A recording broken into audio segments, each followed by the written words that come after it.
Welcome to Tech Unlock. In this video, we are going to start our second chapter, which is namely fuzzy sets and logic. Okay, तो यहाँ पे हम हमारा second chapter start कर रहे हैं. First point देखिए, fuzzy logic was introduced by Professor Lofty AZD in 1965. ठीक है, प्रोफेसर लॉफ्टी एजेडी ने 1965 में क्या किया है, ये फजी लॉजिक की कंसेप्ट इंट्रोड्यूस की है. Fuzziness occurs when a boundary of piece of information is not clear. ठीक है, हमने इसके पहले भी एग्जांपल देखे. ठीक है, आपकी इंफॉर्मेशन क्या नहीं होती, क्लियर नहीं होती, मतलब सम पॉइंट ऑफ अनसर्टेनिटी होती है, अनक्लियर इंफॉर्मेशन होती है. ठीक है, इम्प्रिसिजन उसमें होता है आपके फजी में. नेक्स्ट देखिए, most of our traditional tools for formal modelling and reasoning and computing are crisp, deterministic and precise. तो यहाँ पे देखिए, आपकी जो भी मॉडर्न सिस्टम है, मतलब अब तक चलते आ रहे जो ट्रेडिशनल सिस्टम है, मोस्ट ऑफ देम क्या है, डिटर्मिनिस्टिक है, प्रिसाइज है और क्रिस्प है. ठीक है, मतलब उसमें क्या है, स्ट्रिक्ट वैल्यूज है, स्ट्रिक्ट क्या है, उसमें बाउंड्रीज है. लेकिन यहाँ पे देखिए, but in real world there exist much fuzzy knowledge and knowledge that is vague, imprecise, uncertain and ambiguous, inexact and probabilistic in nature. ठीक है, लेकिन हमें रियल वर्ल्ड प्रॉब्लम अगर सॉल्व करने हैं तो यहाँ पे क्या होता है, फजी नॉलेज आपका काम में आता है. मतलब फजी नॉलेज के थ्रू हम रियल वर्ल्ड प्रॉब्लम क्या करते हैं, सॉल्व करते हैं बाय द ह्यूमन. ठीक है, नॉलेज दैट इज वेग, वेग मतलब क्या है, some kind of unclear information होगी. ठीक है, नेक्स्ट देखिए, इम्प्रिसाइज, अनसर्टन, एम्बिगिवस, मतलब उसमें कुछ एम्बिग्विटी होगी, इनएग्जैक्ट होगा, प्रोबेबिलिस्टिक इन नेचर होगा. ठीक है, तो ये सब प्रॉपर्टीज आपको क्या करने पड़ते हैं, इनहेरिट करने पड़ते हैं रियल वर्ल्ड प्रॉब्लम में. ठीक है, जो हम किसके थ्रू कर रहे हैं, यहाँ पे फजी लॉजिक के थ्रू इंट्रोड्यूस कर रहे हैं. नेक्स्ट देखिए, we want our system to be able to cope with unreliable and incomplete information and give expert opinion which classical crisp set are not able to do. तो यहाँ पे देखिए, हम क्या अचीव करने की कोशिश कर रहे हैं, अनरिलायबल एंड इनकम्प्लीट इन्फॉर्मेशन पे हमें वर्क करना है. क्योंकि यहाँ पे देखिए, क्रिस्प सेट में या आपके क्लासिकल प्रॉब्लम में, क्लासिकल सेट या आप जिसे क्रिस्प सेट कहते हैं, उसमें क्या होता है, आपका इनपुट भी क्या चाहिए, आपको कंप्लीट चाहिए. इनकम्प्लीट इन्फॉर्मेशन प्रोवाइड नहीं की जा सकती, मतलब उस पर प्रोसेसिंग ही नहीं होगी, आपका आउटपुट जनरेट ही नहीं होगा.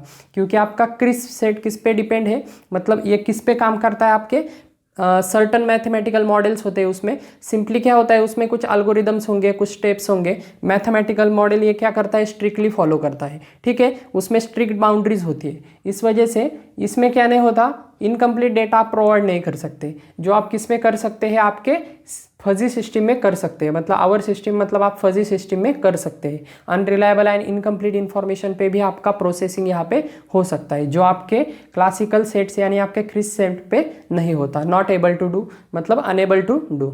ठीक है, नेक्स्ट देखिए, fuzzy set theory has been introduce to deal with such unreliable, incomplete, vague and imprecise information. ठीक है, मैंने अभी बताया क्यों इंट्रोड्यूस की है आपकी फजी सेट थ्योरी, आपको unreliable, incomplete, vague and imprecise information को प्रोसेस करना है. ठीक है, नेक्स्ट देखिए, fuzzy logic uses the whole interval between 0 that is false and 1. ठीक है, हमने पहले भी देखा है कि हमें सिर्फ 0 और 1 की वैल्यू नहीं चाहिए, मतलब 0 और 1 आपको चाहिए, लेकिन उसके बीच में की भी वैल्यू आपको क्या चाहिए, यहाँ पे चाहिए. ठीक है, क्योंकि क्रिस्प में क्या होता है, सिर्फ 0 और 1 होता है. ठीक है, बुलियन वैल्यूज होते हैं, आइदर फॉल्स होगा या आइदर ट्रू होगा. लेकिन आपको मिडल्स के भी वैल्यू चाहिए, इन बिटवीन आपको क्या चाहिए, बिटवीन वैल्यू, मतलब इंटरवल बिटवीन 0 एंड 1 चाहिए टू डिस्क्राइब ह्यूमन रीजनिंग. क्योंकि आपको ह्यूमन रीजनिंग अगर आपको अचीव करनी है तो आपको मिडल्स के वैल्यू भी क्या चाहिए, यहाँ पे फाइंड आउट करने होंगे. ठीक है, तो यहीं पे फजी लॉजिक आपका यूज करता है, मिडल्स के वैल्यू भी क्या करता है, यहाँ पे एडेप्ट करता है. नेक्स्ट देखिए, हम देखेंगे fuzzy set and crisp set, इनमें थोड़ा डिफरेंस देखेंगे. ठीक है, मैं एग्जांपल्स के थ्रू भी आपको यहाँ पे एक्सप्लेन कर दूंगा. तो यहाँ पे देखिए, फर्स्ट ऑफ ऑल देखते हैं क्रिस्प सेट. ठीक है, क्रिस्प सेट में क्या होता है, अ क्लासिकल सेट और crisp set is a set with a crisp boundary. ठीक है, तो यहाँ पे देखिए, आपके क्रिस्प सेट में क्या होते हैं, बाउंड्रीज होते हैं. क्रिस्प बाउंड्री मतलब क्या है, फिक्स बाउंड्रीज होते हैं, जो क्या नहीं होते, आप चेंज नहीं कर सकते. ठीक है, मतलब बाउंड्री फिक्स होती है, उसमें लिमिटेशन होते हैं. ठीक है, इतना समझ लीजिए. फॉर एग्जांपल यहाँ पे दिया है, a classical set A of real number greater than 6 can be express as. तो यहाँ पे देखिए, एक इक्वेशन दिया है. ठीक है, ए इज इक्वल्स टू, यहाँ पे देखिए, ए इज अ सेट. ठीक है, कौन सा सेट है, क्लासिकल सेट है, जिसे हम क्या कहते हैं, क्रिस्प सेट कहते हैं. In that x is the element of A. ठीक है, एक्स क्या है, एक एलिमेंट है एक्स का, जो क्या है आपका एक्स, अगर आपका 6 से अगर ग्रेटर है तभी ये किससे बिलोंग करेगा, आपका ए इज क्रिप्स सेट से क्या करेगा, बिलोंग करेगा। कंडीशन क्या है, एक्स आपका ग्रेटर होना चाहिए कंपलसरी 6 से, ठीक है। तो 6 क्या है, आपका रियल नंबर है, मतलब ये क्या है, बाउंड्री है, ठीक है, समझ में आ रहा है। अगर ये नंबर आपका x अगर आपका 6 से अगर ग्रेटर नहीं होगा तो आपका x a से बिलोंग नहीं करेगा, आपके क्रिप्स सेट से बिलोंग नहीं करेगा। और अगर आपका x एलिमेंट आपका 6 से क्या होगा, ग्रेटर होगा, तभी ये a से क्या करेगा, बिलोंग करेगा, ठीक है, समझ में आ रहा है। नेक्स्ट देखिए, although classical set are suitable for various approximation and important tool for mathematics. तो यहाँ पे देखिए आपका क्रिप्स सेट या क्लासिकल सेट हम जिसे कहते हैं, ये सुटेबल है आपके वेरियस अप्रोक्सीमेशन के लिए, ठीक है। मतलब हम अब तक यूज़ करते आ रहे हैं, आपके इंपॉर्टेंट टूल है मैथमेटिक्स में या कंप्यूटर साइंस फील्ड में आप कह सकते हैं। क्रिप्स क्या है, यहाँ पे इफेक्टिवली वर्क करता है, ठीक है, but they don't reflect nature of human concept, ठीक है। ह्यूमन कंसेप्ट हम कह सकते हैं या ह्यूमन थॉट्स हम कह सकते हैं, उन्हें वो रिफ्लेक्ट नहीं करता, ठीक है, क्योंकि यहाँ पे स्ट्रिक्ट बाउंड्रीज होती है। नेक्स्ट देखिए, for example mathematically we can express this set of all tall persons as a collection of person whose height is more than 6 feet. तो यहाँ पे देखिए एक एग्जांपल दिया है जिसकी मदद से आपको यहाँ पे कंप्लीटली अंडरस्टैंड हो जाएगा। तो यहाँ पे देखिए हमने सेम इक्वेशन लिया है, जहाँ पे देखिए set of all tall person as a collection of persons whose height is more than 6 feet. तो यहाँ पे देखिए ये क्या है, आपका क्रिप्स सेट है, जिसमें से आपका x क्या करता है, आपके a से बिलोंग करता है। कब बिलोंग करता है, अगर x की वैल्यू आपकी 6 से क्या होगी, ज़्यादा होगी। 6 मतलब क्या है, 6 फीट से अगर ज़्यादा है तभी वो किससे बिलोंग करेगा, आपका a से बिलोंग करेगा। तो यहाँ पे देखिए प्रॉब्लम क्या है, the problem with classical set is that it classify a person 6.001 feet as a tall person, ठीक है। तो यहाँ पे देखिए 6 से अगर एक पॉइंट भी ज़्यादा है तो भी वो क्या करेगा, उसे टॉल पर्सन डिक्लेयर कर देगा, क्योंकि ये किससे बिलोंग करेगा, आपके क्रिप्स सेट से, ठीक है। क्योंकि हम क्या फाइंड आउट कर रहे हैं, set of all toll persons. A is nothing but set of all tall persons and X is the element which belongs to the A, ठीक है, सेट A। यहाँ पे देखिए as tall person 6.001 feet person को वो क्या करेगा, tall person declare कर देगा। But a person whose height is 5.999 feet as not tall person, तो वो किससे बिलोंग नहीं करेगा, आपके ए सेट से बिलोंग नहीं करेगा। मतलब हम डायरेक्टली उसे क्या कह रहे हैं, नॉट टॉल पर्सन कह रहे हैं, ठीक है, जो आपका क्या नहीं है, ट्रू नहीं है।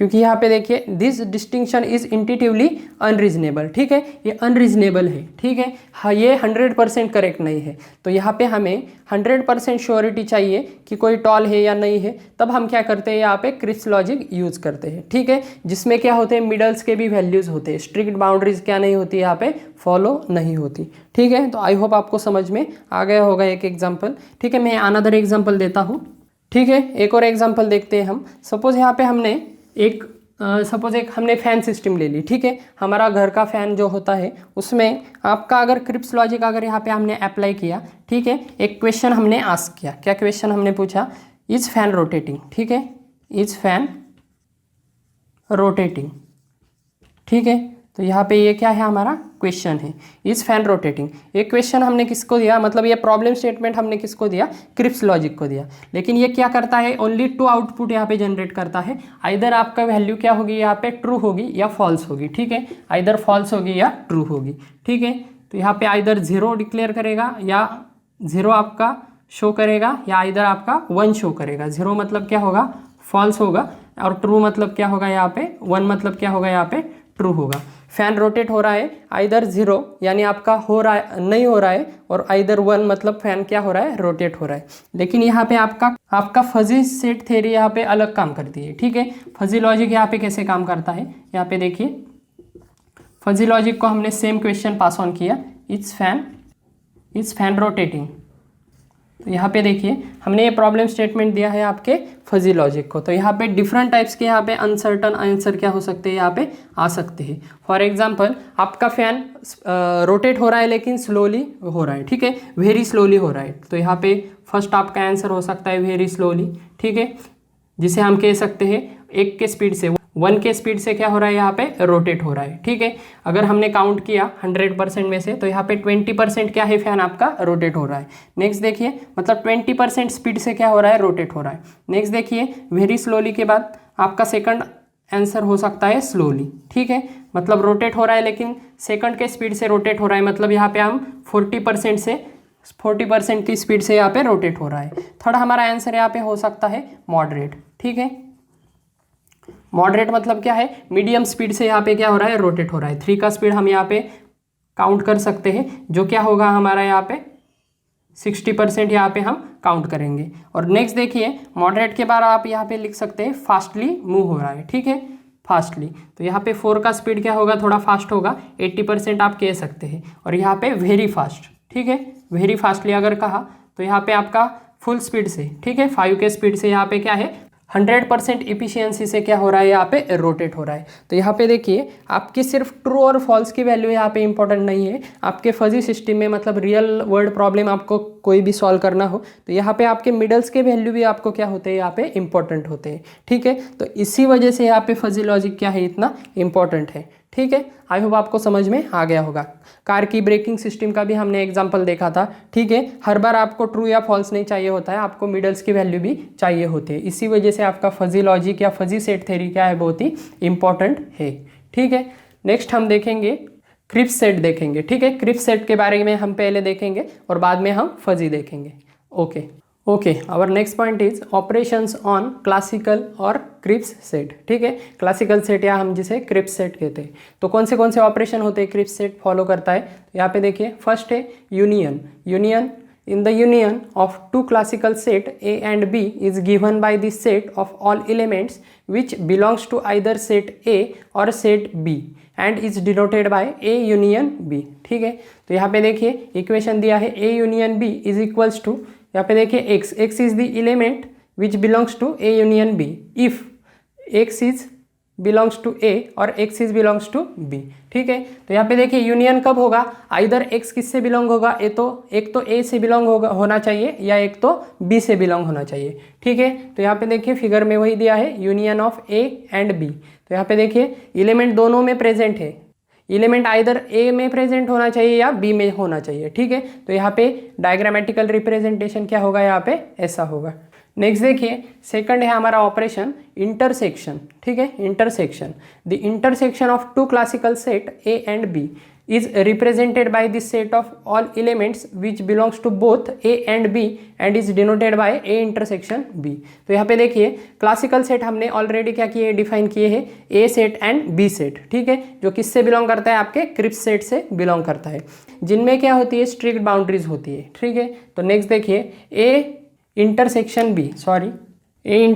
B is equals to x means x can be element of A intersection B set because if x is belongs to A और x is belongs to B। ठीक है, इंटरसेक्शन मतलब कौन सी प्रॉपर्टी होती है, आपके दोनों एलिमेंट में क्या है, दोनों सेट में क्या है, वो प्रेजेंट है, मतलब कॉमन सेट हम कहते हैं। ठीक है, जो ए में भी प्रेजेंट है और बी में भी प्रेजेंट है। ठीक है, क्योंकि यहाँ पे आपके ए में भी प्रेजेंट है और बी में भी प्रेजेंट है। ठीक है, इंटरसेक्शन प्रॉपर्टीज आपको पता है, ए एंड बी इंटरसेक्शन यहाँ पे दिखाया गया है। ठीक है, तो सिंपली आपके जो आपके मैथमेटिक्स में आपने इसके पहले भी देखे होंगे। ठीक है, वही प्रॉपर्टीज वही ऑपरेशन हम क्या कर रहे हैं, यहाँ पे देख रहे हैं। ठीक है, थर्ड ऑपरेशन देखिए कॉम्प्लीमेंट। कॉम्प्लीमेंट में क्या होगा, यहाँ पे देखिए the complement of set A is defined as the collection of all elements that do not belongs to A and is denoted by A bar. ठीक है, ए बार या ए कॉम्प्लीमेंट हम जिसे कहते हैं। तो यहाँ पे देखिए जो ए से बिलोंग नहीं करता वो क्या होता है, ए का कॉम्प्लीमेंट होता है। तो यहाँ पे इक्वेशन देखिए A bar is equals to x, x is the element of set A if x is not belongs to A। ठीक है, x आपका A से बिलोंग नहीं करना चाहिए, दैट मीन्स क्या है, x is belongs to x। x मतलब क्या है, यहाँ पे देखिए where x is the universal set and A is given set form from universe x। ठीक है, तो यहाँ पे देखिए थर्ड डायग्राम है हमारी कॉम्प्लीमेंट ऑफ ए। तो ये पूरा क्या है, आपका यूनिवर्सल सेट है और आपका ए क्या है, एक सब सेट है या पार्ट ऑफ क्या है, आपका यूनिवर्सल सेट है।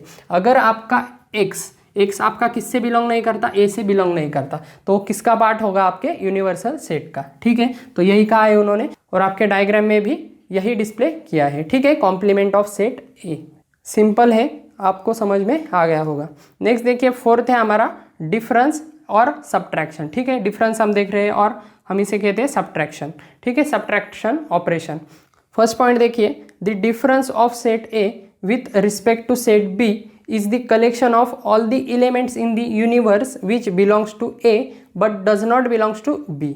ठीक है, तो यहाँ पे दो केस है, एक तो क्या है आपका A does not belongs to B है। ठीक है, मतलब आपके यूनिवर्सल सेट से आपका ए क्या नहीं है, आपके बी से बिलोंग नहीं करता। और यहाँ पे देखिए एंड इज डिनोटेड बाय ए और बी। ठीक है, और ए माइनस बी। ठीक है, तो ऐसे हम क्या करते हैं, उसे डिनोट करते हैं। नेक्स्ट देखिए, तो इसका इक्वेशन कैसा होगा, यहाँ पे देखिए ए और बी और A minus B is equals to, ठीक है, इन दोनों में से हम कोई भी चूज कर सकते हैं। x is belongs to a। ठीक है, x a से कब बिलोंग करेगा, जब आपका x में क्या नहीं होगा, आपका b नहीं होगा। ठीक है, b के एलिमेंट x से बिलोंग नहीं करेंगे, तभी आपका क्या होगा, ये a माइनस बी ये सेट क्या होगा, आपका एक्सेप्ट होगा। मतलब a माइनस बी में क्या होगा, ये आपका x एलिमेंट क्या होगा, यहाँ पे इंक्लूड होगा। ठीक है, कब इंक्लूड होगा, x में आपका a होना चाहिए, मतलब x आपका a से बिलोंग करना चाहिए लेकिन b से नहीं करना चाहिए। ठीक है, which is equals to a minus A intersection b। ठीक है, जिसका इम्प्लीमेंटेशन कैसा हो सकता है, a is equals to A intersection b। ठीक है, डायग्राम में आप देख सकते हैं कि a से बिलोंग करता है लेकिन b से बिलोंग नहीं करता। ठीक है, तो यहाँ पे देखिए a का पार्ट क्या है, यहाँ पे फिल हुआ है क्योंकि ये a से बिलोंग करता है लेकिन b से बिलोंग नहीं करता। ठीक है, सब्ट्रैक्शन हम कह सकते हैं या डिफरेंस कह सकते हैं। a माइनस क्या हुआ है, यहाँ पे b हुआ है। ठीक है, ऑपरेशन आपको समझ में आ गया होगा। Similarly the difference of set b with respect to set A is given by. ठीक है, तो यहाँ पे हम सेकंड कंडीशन देख रहे हैं बी और ए के लिए, और हम कह सकते हैं बी माइनस ए। ठीक है, तो यहाँ पे देखिए सिंपली क्या होगा, आपकी ए की वैल्यू किससे रिप्लेस हो जाएगी, आपकी बी से रिप्लेस हो जाएगी। मतलब X is belongs to B कब होगा, आपका एलिमेंट कब आपके सेट से बिलोंग करेगा, एक्स ये एलिमेंट आपका सेट क्रिप सेट से कब बिलोंग करेगा, बी माइनस ए के, जब आपका x बिलोंग्स होगा b से। मतलब x आपका क्या रिप्रेजेंट करेगा, b को, but x does not belongs to a। ठीक है, समझ में आ रहा है, b से बिलोंग करेगा लेकिन a से नहीं करेगा, which is nothing but b minus B intersection a। ठीक है, डायग्राम देख लीजिए, आपके b से बिलोंग कर रहा है लेकिन a से बिलोंग नहीं कर रहा है। ठीक है, आपका सिंपली b माइनस ए ऑपरेशन क्या हो रहा है, यहाँ पे परफॉर्म हो रहा है। ठीक है, फिगर 4 है आपकी डायग्राम 4 डिफरेंस ऑपरेशंस। ठीक है, तो यहाँ पे 4 ऑपरेशन हमने देखे, सिंपल ऑपरेशन है और उनके इक्वेशन भी हमने देखे। ठीक है, सिंपल ऑपरेशन है, आपने इसके पहले भी देखे होंगे, आपको समझ में आ गया होगा। ठीक है, इसके बाद हम देखेंगे क्रिप्स के प्रॉपर्टीज। ठीक है, properties of crisp sets. Okay, next point है हमारा प्रॉपर्टीज ऑफ क्रिप्स सेट। ठीक है, डिफरेंट है, यहाँ पे 10 प्रॉपर्टीज है आपके जो क्रिप्स सेट से क्या करती है, बिलोंग करती है। ठीक है, ये प्रॉपर्टीज में से आपने मोस्ट ऑफ प्रॉपर्टीज आपको पता होंगे, आपने इससे पहले भी क्या किए होंगे, लर्न किए होंगे। ठीक है, फिर भी हम क्या करेंगे, 1 बाय 1 क्या करेंगे, यहाँ पे देखेंगे। फर्स्ट देखिए कम्यूटेटिविटी प्रॉपर्टी। ठीक है, तो कम्यूटेटिव प्रॉपर्टी में क्या होता है, A union B is equals to क्या है, बी यूनियन ए। ठीक है, ऑब्वियसली ए अगर यूनियन बी होगा तो बी भी क्या होगा, ए को यूनियन होगा। तो ठीक है, वही प्रॉपर्टीज क्या है यहाँ पे डिफाइन की है। सिमिलरली ए इंटरसेक्शन अगर बी होगा तो सिमिलरली क्या होगा, बी इंटरसेक्शन ए होगा। ठीक है, सेकंड प्रॉपर्टी देखिए एसोसिएटिविटी, ये भी क्या है, बहुत ही सिंपल प्रॉपर्टी है। ए यूनियन ब्रैकेट में देखिए बी यूनियन सी अगर होगा तो यहाँ पे क्या होगा, A union B union C होगा। मतलब यहाँ पे देखिए अगर हमने बी यूनियन सी को एक अगर सेट मान लिया, सपोज यहाँ पे हमने एक सेट मान लिया बी यूनियन सी को, तो ये बी यूनियन सी किसको यूनियन हो रहा है, आपके ए को हो रहा है। सिमिलरली यहाँ पे देखिए ए यूनियन बी को हमने अगर डिफरेंट सेट मान लिया, सपोज हमने वाई मान लिया, तो ए यूनियन बी ये किसको यूनियन हो रहा है, आपके सी को यूनियन हो रहा है। इनडायरेक्टली इसका क्या मतलब हुआ कि ए यूनियन आपका एक्स हो रहा है और वाई यूनियन आपका सी हो रहा है, मतलब एक्स इज इक्वल्स टू क्या होगा, आपका इनडायरेक्टली वाई होगा। ठीक है, सिंपल प्रॉपर्टीज है। यूनियन मतलब क्या है, सभी में वो एलिमेंट प्रेजेंट है, मतलब सभी से वो बिलोंग करता है आपका एक्स। ठीक है, या जो भी है आपका। ठीक है, सिंपल प्रॉपर्टी है। यहाँ पे इंटरसेक्शन का भी वही रूल है, A intersection in bracket B intersection C then is equals to A intersection B in bracket then intersection C. ठीक है, नेक्स्ट देखिए थर्ड प्रॉपर्टी है हमारी डिस्ट्रीब्यूटिविटी। ठीक है, डिस्ट्रीब्यूटिविटी में क्या होता है, यहाँ पे देखिए ए यूनियन ब्रैकेट में क्या है, बी इंटरसेक्शन सी है। ठीक है, तो इसे हम सॉल्व करते हैं। सिंपली आपका जैसे मल्टीप्लिकेशन काम करता है वैसे ही होगा। फर्स्ट ऑफ ऑल हम क्या करेंगे, ए से बी को यूनियन करेंगे और यहाँ पे इंटरसेक्शन का साइन देंगे, फिर से ए से हम क्या करेंगे, सी को क्या करेंगे, यहाँ पे यूनियन करेंगे। मतलब सिंपली क्या होगा, ए यूनियन बी होगा, इंटरसेक्शन आपका ए यूनियन क्या होगा, यहाँ पे सी होगा। ठीक है, नेक्स्ट देखिए सेकंड क्या है, ए इंटरसेक्शन ब्रैकेट में क्या है, बी यूनियन सी। तो यहाँ पे क्या होगा, first of all A intersection B होगा, उसके बाद यूनियन होगा और उसके बाद क्या होगा, ए इंटरसेक्शन सी होगा। ठीक है, सिंपल है, सिंपल प्रॉपर्टी है। नेक्स्ट देखिए, फोर्थ प्रॉपर्टी है हमारी आइडेम्पोटेंसी। ठीक है, आइडेम्पोटेंसी प्रॉपर्टी में क्या होता है, यहाँ पे देखिए सिंपल प्रॉपर्टी है बहुत ही। ए यूनियन अगर ए है, मतलब आपका ए से ही यूनियन है, तो यहाँ पे क्या होगा, आपका रिजल्ट भी क्या होगा, यहाँ पे ए ही होगा, क्योंकि वही सेट क्या है उसी से, मतलब वही एलिमेंट क्या है उसी से क्या है यूनियन है। सिमिलरली यहाँ पे देखिए वही उसी से अगर इंटरसेक्शन होगा तो यहाँ पे क्या होगा, कंप्लीटली ए ही होगा। ठीक है, ए यूनियन ए क्या होगा, आपका ए ही होगा, और ए इंटरसेक्शन ए भी क्या होगा, आपका ए ही होगा। ठीक है, वही अगर उसी को इंटरसेक्ट किया तो वही आएगा। ठीक है, वही अगर उसी को यूनियन किया तो वही सेट आएगा। ठीक है, ओके। नेक्स्ट देखिए ट्रांजिटिविटी। ट्रांजिटिविटी प्रॉपर्टी में देखिए, if A is a subset of B, subset कह सकते हैं या प्रॉपर सेट भी कह सकते हैं। ठीक है, A is a proper set of B and B is a proper set of C, then A is a proper set of C. ठीक है, तो ये आपको पता है, ए आपका बी से सबसेट है और बी आपका सी से सबसेट है, तो इनडायरेक्टली आपका ए किससे सबसेट होगा, सी से। ठीक है, तो यही प्रॉपर्टी है, A is a proper set of C. Next देखिए, सिक्स्थ प्रॉपर्टी है हमारी आइडेंटिटी प्रॉपर्टी। इसमें देखिए ए यूनियन फाई, फाई कह सकते हैं या हमें इसे नल सेट भी कह सकते हैं, इज इक्वल्स टू ए। तो यहाँ पे देखिए A intersection phi is equals to क्या होगा, आपका फाई होगा, क्योंकि यहाँ पे यूनियन में क्या होते हैं, दोनों एलिमेंट्स क्या होते हैं, प्रेजेंट होते हैं। फाई मतलब अगर नल सेट उससे निकाल दिया तो कौन रहेगा, आपका ए ही रहेगा। ठीक है, और यहाँ पे इंटरसेक्शन में क्या होता है, कॉम्बिनेशन होता है दोनों का। अगर आपका नल सेट इसमें नहीं है तो आपका इसका क्या मतलब हुआ, आपका ए भी क्या नहीं है, इसका पार्ट नहीं है। ठीक है, तो क्या होगा, यहाँ पे नल ही आएगा। ठीक है, प्रूफ की इतनी ज़रूरत नहीं है हमें, सिंपली आपको प्रॉपर्टीज़ क्या होनी चाहिए, मालूम होनी चाहिए। ठीक है, ए यूनियन एक्स, एक्स मतलब क्या है, आपका यूनिवर्सल सेट है। ठीक है, हमने पिछले पॉइंट में हमने देखा है। ठीक है, ए यूनियन अगर एक्स होगा तो इज इक्वल्स टू क्या होगा, एक्स होगा, क्योंकि एक्स क्या है, आपका कंप्लीट सेट है, तो उसमें से आपका ए क्या है, आपका एक सबसेट है। ठीक है, तो ए अगर आपका एक्स से यूनियन है तो उसका क्या मतलब है, ये किसका पार्ट है, आपका इनडायरेक्टली एक्स का ही पार्ट है। सिमिलरली ए इंटरसेक्शन अगर एक्स है तो इज इक्वल्स टू क्या होगा, फिर से ए ही होगा। ए इंटरसेक्शन एक्स है, सॉरी, तो यहाँ पे क्या होगा, ए एक्स से इंटरसेक्शन है, मतलब ऐसे पार्ट जो क्या है आपके ए में और एक्स में क्या है, कॉमन है। मतलब ये बाहर के एलिमेंट आपके नहीं आएंगे, सिर्फ कौन से एलिमेंट आएंगे, आपके ए ही आएंगे, क्योंकि यहाँ पे इंटरसेक्शन मतलब क्या होता है, दोनों के कॉमन एलिमेंट होते हैं। ठीक है, आपको प्रॉपर्टी पता है, तो यहाँ पे एक्स क्या होगा, तो ए क्या होगा, सिंपली सॉरी यहाँ पे आ जाएगा। ठीक है, कॉमन एलिमेंट किस में होंगे, सिर्फ ए में ही होंगे।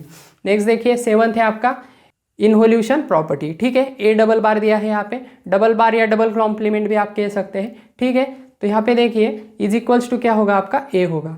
क्यों ऐसा होगा, क्योंकि यहाँ पे डबल निगेशन है, डबल निगेशन यहाँ पे क्या हो रहा है, पॉजिटिव हो रहा है। ठीक है, तो यहाँ पे क्या आएगा, आपका ए आएगा। नेक्स्ट देखिए 8 है आपका लॉ ऑफ एक्सक्लूडेड मिडल। ठीक है, इसमें देखिए ए यूनियन ए बार। ठीक है, ए बार मतलब क्या है, ए कॉम्प्लीमेंट। ए कॉम्प्लीमेंट से अगर हमने ए से यूनियन कर दिया तो आपका क्या होगा, यहाँ पे यूनिवर्सल सेट होगा। ठीक है, मतलब सिंपली यहाँ पे हमारा ए है, इससे हमने क्या यूनियन किया है, आपका ए बार, यहाँ पे क्या है, आपका ए बार है, और ये कंप्लीट क्या है, आपका यूनिवर्सल सेट है। अगर हमने ए और ए बार का क्या किया है, यहाँ पे यूनियन किया है, मतलब दोनों सेट हमने क्या किए हैं, यूनियन किए हैं। इसका क्या मतलब हुआ कि हम किसको एड्रेस कर रहे हैं, हम यूनिवर्सल सेट को इनडायरेक्टली क्या कर रहे हैं, हम यहाँ पे एड्रेस कर रहे हैं। ठीक है, सिंपल लॉजिक है, आपको समझ में आ गया होगा। नेक्स्ट देखिए law of contradiction, A intersection A bar. ठीक है, ए और ए बार इनका इंटरसेक्शन हमने लिया तो यहाँ पे क्या होगा, आपका फाई आ जाएगा। फाई मतलब नल आ जाएगा। क्यों, क्योंकि यहाँ पे देखिए ये अगर ए है और ये ए बार है, इन दोनों का इंटरसेक्शन होगा क्या, इन दोनों का इंटरसेक्शन नहीं होगा, क्योंकि ये टोटली डिफरेंट है और ये टोटली डिफरेंट है। मतलब आपका कौन सा सेट रहेगा, आपका फाई रहेगा। ठीक है, मतलब नल सेट रहेगा, ऐसा कोई सेट नहीं होगा जो इससे बिलोंग करेगा। ठीक है, प्रूफ की इतनी ज़रूरत नहीं है हमें, सिंपली आपको प्रॉपर्टीज मालूम होनी चाहिए। ठीक है, नेक्स्ट देखिए 10th है हमारा D Morgan's law. D Morgan's law हमने आपने बहुत बार देखा होगा। ठीक है, इसके पहले भी बहुत बार लर्न किया होगा। सिंपल प्रॉपर्टी है, ए इंटरसेक्शन बी का होल बार अगर होगा तो यहाँ पे क्या होगा, उसका ए बार होगा यूनियन बी बार होगा। ठीक है, ए यूनियन बी बार का क्या होगा, यहाँ पे होल बार होगा, तो यहाँ पे क्या होगा, ए बार इंटरसेक्शन बी बार होगा। ठीक है, सिंपली साइन क्या होगा, सिंपली यहाँ पे चेंज होगा। ठीक है, तो सिंपल प्रॉपर्टीज़ है, 10 प्रॉपर्टीज़ है जो आपके क्रिप्स सेट से बिलोंग करते हैं। ठीक है, इसके बाद हम देखेंगे आपका फजी लॉजिक। ठीक है, फजी लॉजिक हम देखेंगे नेक्स्ट वीडियो में। फिलहाल इस वीडियो में इतना ही था। Thank you.